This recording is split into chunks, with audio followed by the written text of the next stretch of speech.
sore yaudo la ilaha illallah wa fori biga khadija do ya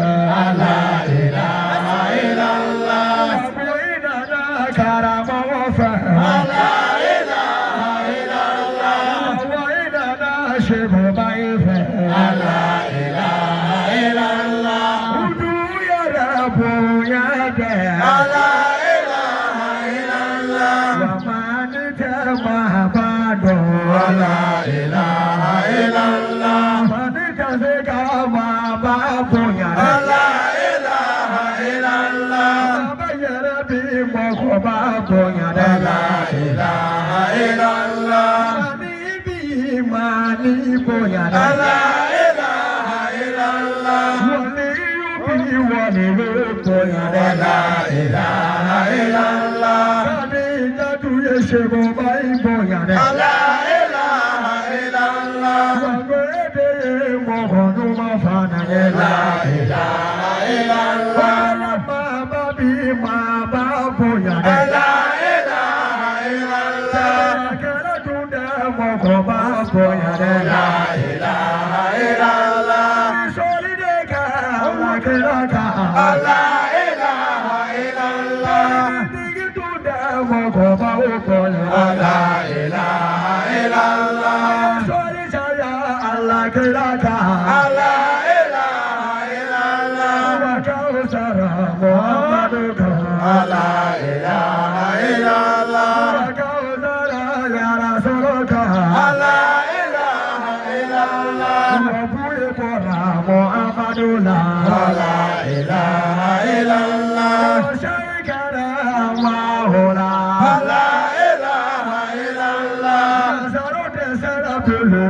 La ilaha illallah inna jarabi duburuka la ilaha illallah rabbuna jarabi duburuka la ilaha illallah mogo se mogo baula la ilaha illallah ya rabbi la kanna mi bono la ilaha illallah utiene doni alaga barabe la La ilaha illallah atarani ala gajiyete la ilaha illallah adani nasara gadune hure la ilaha illallah jaraga pora amaulala la ilaha illallah chego yarate amaulala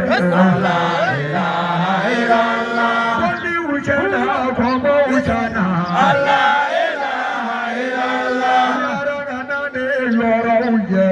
La ilaha illallah Shebona de Rojara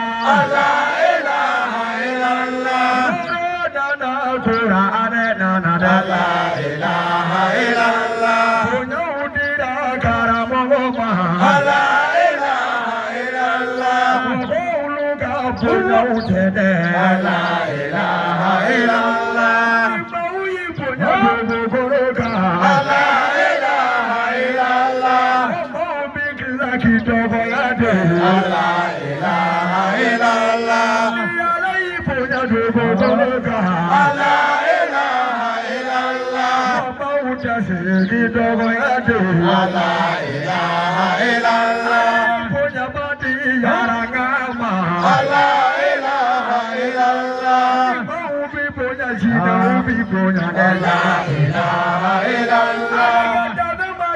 ada madani doro la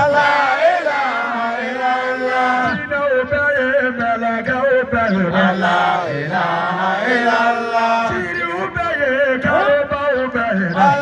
ilaha illallah Panda ubaye Fatima ubaye La ilaha illallah Barigata karamo ubaye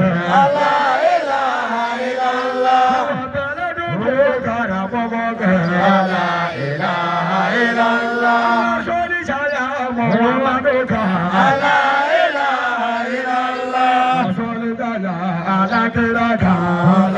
ilaha illallah